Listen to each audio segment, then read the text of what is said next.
The FAD series, the fashion and design, conversations have attracted a lot of viewership. I must at the outset thank you all for being patient listeners to this conversation. This particular episode is going to address a very large audience, especially since our country has more than 430 million youth between the age group of 18 to 45. It will be appropriate if some more people see this and get inspired to be part of the 44th World Skills Competition, which is coming up in October in Abu Dhabi, which should be attended, which should have more participation from India. Now, World Skills, is a movement, you can say, an international movement, where industry, the government, the youth, the participants, the contestants, everybody gets together to create a new platform which creates social competencies, skilled competitors, and more capable people for the industry, raising the bar as we go along. How did this World Skills come about? World Skills came about because there was acute shortage of skilled labor after the Second World War. And the Second World War devastated most of the European countries in terms of their capability to produce anything thereafter. And they were really in acute shortage of skills, of youth or the people with skills.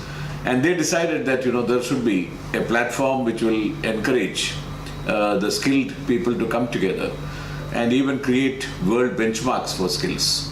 So in 1949, the World Skills took some shape in 1949 in Spain. But the formal getting together on a meet was in 1950.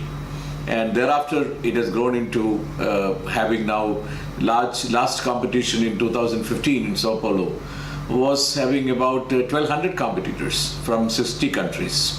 And they had great participation in almost all sections of the World Skills competition. But there is something very interesting that most of the countries which became members of the World Skills, if you really look at their history, in their manufacturing industry or in other industries, their growth has been rapid. Whereas the countries which really came very late into the World Skills Forum, like India, which came only a member in 2006-07, the progress has been rather relatively very slow and not comparable to the some of the other competitors which became members earlier. For example, if you take some statistics of who became a member when, it is interesting that India became member much later. When did India become a member?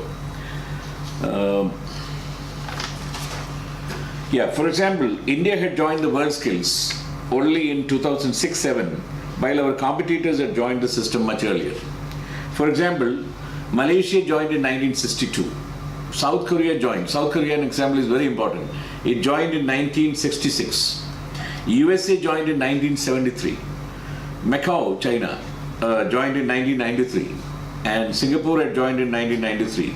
And Hong Kong, China joined in 1997. And evidence suggests that, Korea, for example, after the shoddy goods production in the early 80s, they have become global leaders in white goods, for example. India herself consumes more white goods from Korea than any other country. So obviously they have overcome the shoddy goods manufacturing and became a quality manufacturer, mainly because the skill levels of that country went up dramatically. And this is one indication that India probably delayed joining the World Skills. It should have joined much earlier because we did not place sufficient interest on skilling of the population, because skilling of the population results in a skilled economy, and the skilled economy then contributes to the increased GDP. For example, there is very clear evidence that out of the countries which has really joined this competition, most of the countries which advanced into producing better products came, for example, USA or Taiwan or countries in China. Chinese manufacturing is a clear example how they joined this bandwagon much earlier than India and strengthened their manufacturing.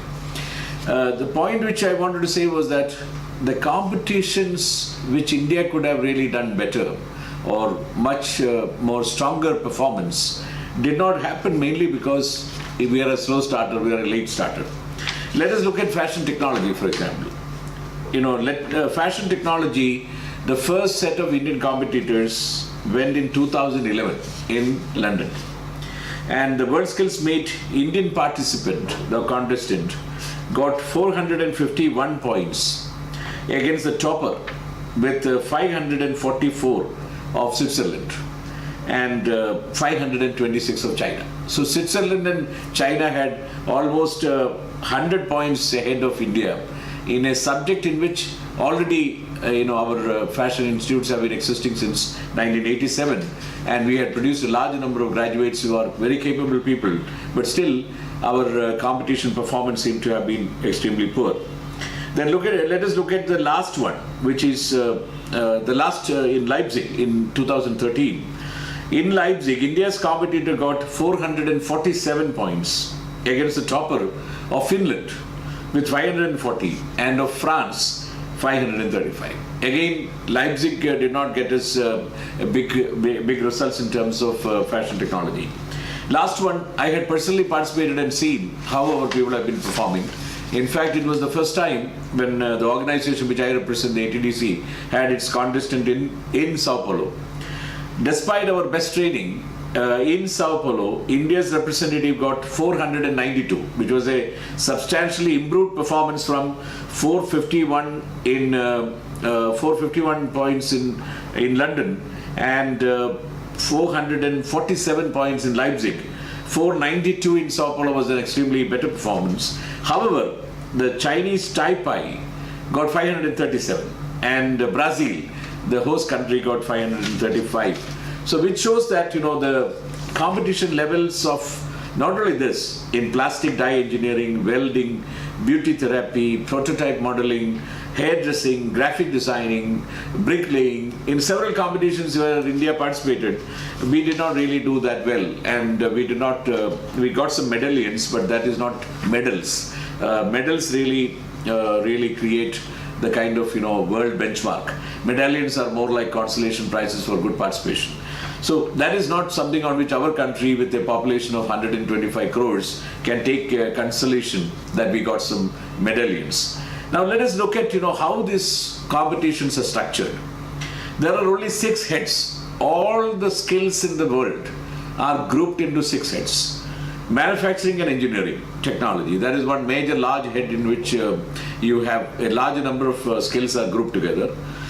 Very interestingly, creative arts and fashion, including visual merchandising, everything falls in another category.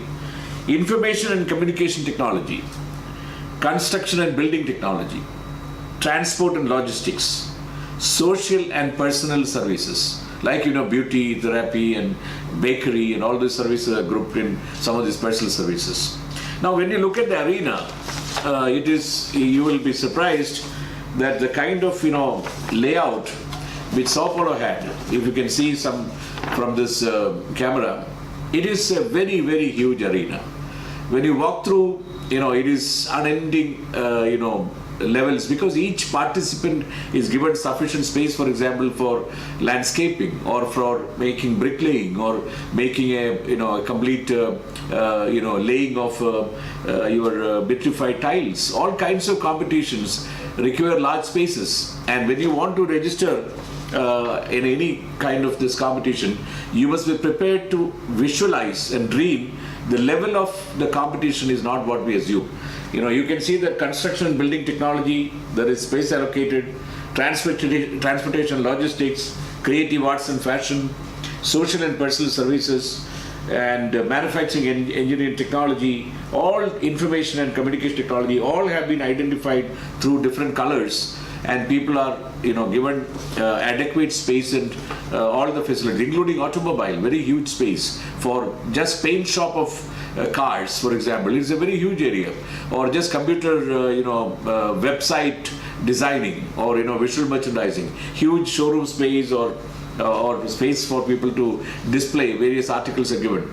So the competition itself is a great experience. One of the reasons why Brazil, the host country, for example, made a very elaborate plan for bringing to my estimation, over 100,000 children in the space of this 3 or 4 days of competition. Basically,